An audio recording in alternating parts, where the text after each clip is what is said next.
Hello friends, welcome back to the tutorial lab.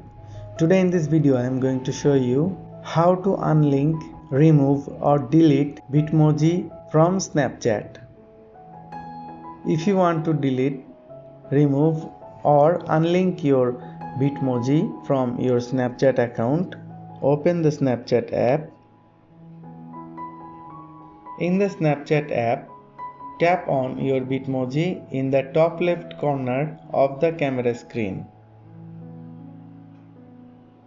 Tap the gear icon or setting in the top right corner.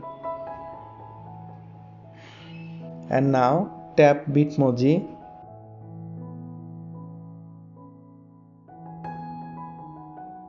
From here, select Unlink your Bitmoji on the bottom of the screen. Confirm if you want to unlink your Bitmoji.